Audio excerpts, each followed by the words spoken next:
Hello, मैं doctor Mohammad Nadeem Ansari, मनोचिकित्सक, Varanasi.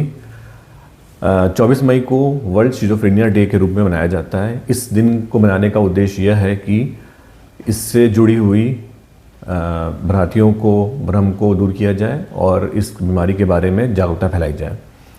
Schizophrenia एक ऐसा रोग है, ऐसी बीमारी है जिसमें जो प्रभावित व्यक्ति है उसके सोचने समझने की क्षमता कम हो जाती है। वह अपनी भावनाओं को नहीं संभाल पाता, उसके अंदर व्यवहारिक समस्याएं होने लगती हैं और ऐसे मरीज़ों को बहुत सारे भ्रम होते हैं, इनको कहते हैं डेल्यूजन्स। जैसे कि वो अपने परिजनों पे, अपने दोस्तों पे विश्वास नहीं करते, उन पे शक संदेह करते हैं और ऐसे लोगों को, ऐसे मरीज़ों को कुछ आवाज़ें सुनाई देने लगती हैं या कुछ दिखाई देने लगता है जो वास्तव में होता नहीं है। WHO के डाटा के हिसाब से 24 मिलियन लोग वर्ल्ड वाइड इस बीमारी से ग्रसित हैं और WHO डाटा ये भी है कि हर 300 में से एक आदमी इस बीमारी से जूझ रहा है। शिज़ोफ्रेनिया को समझने के लिए इसके लक्षणों को समझना बहुत ज़रूरी है। आइए हम जानते हैं कि इनके लक्षण क्या क्या होते हैं। ऐसे मरीज़ों में अक्सर शक संदेह की भावना जाग जाती है। वो अपने परिजनों पे, अपने जानने वालों पे शक करते हैं, जिसे हम डेल्यूजन्स कहते हैं। दूसरा इसका जो सिम्टम है वो है हेलुसिनेशन। हेलुसिनेशन मतलब ऐसी कुछ आवाज़ें आना या ऐसी कुछ चीज़ें दिखाई देना जो वास्तव में होता नहीं है। इसके अलावा उनके अंदर तेज़ हिंसक व्यवहार की समस्या होती है। कुछ मरीज़ अक्सर एक जगह खड़े रहते हैं, निरंतर खड़े रहते हैं या बैठे रहते हैं।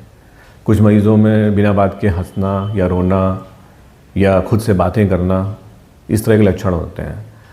ऐसे मरीज़ अपने ही ख्यालों में खोए रहते हैं, एक तरह से अपनी दुनिया ही में खोए रहते हैं और वो अपने खुद के बारे में नहीं सोचते, ना ही जो है अपने कामकाज के बारे में सोच पाते हैं।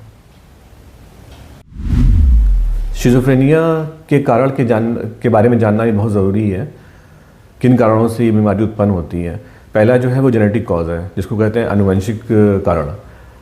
माँ बाप में से किसी को अगर शिज़ोफ्रेनिया है तो बच्चों में वो बीमारी आने के चांसेस रहते हैं। दूसरा है न्यूरोट्रांसमीटर की गड़बड़ी, यानी दिमाग में रासायनिक गड़बड़ी। ये जो है मेनली डोपामिन जो न्यूरोट्रांसमीटर है उसकी गड़बड़ी की वजह से ये बीमारी का डायरेक्ट एसोसिएशन पाया गया है। और तीसरा है साइकोलॉजिकल कॉजेज़, यानी मानसिक तनाव की वजह से ये बीमारी उत्पन्न हो सकती है।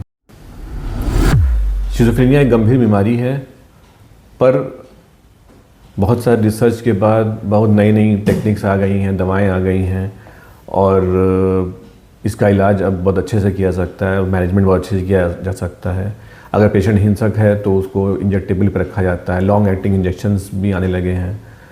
जनरली जो है हम लोग सेकंड जनरेशन एंटीसाइकोटिक्स का इस्तेमाल करते हैं, जिसका साइड इफ़ेक्ट कम होता है। इसके अलावा जो है पेशेंट को साइकोथेरेपीज़ यानी काउंसलिंग सेशन में हम लोग इन्वॉल्व करते हैं, उसको रिहैबिलिटेट करते हैं और पेशेंट नॉर्मल वर्क कर सकता है, नॉर्मल जॉब कर सकता है। अंत में मैं ये कहना चाहूँगा कि शिज़ोफ्रेनिया या अन्य मानसिक बीमारियों का इलाज संभव है और ऐसे मरीज़ों को हम सब के सपोर्ट की ज़रूरत है। धन्यवाद।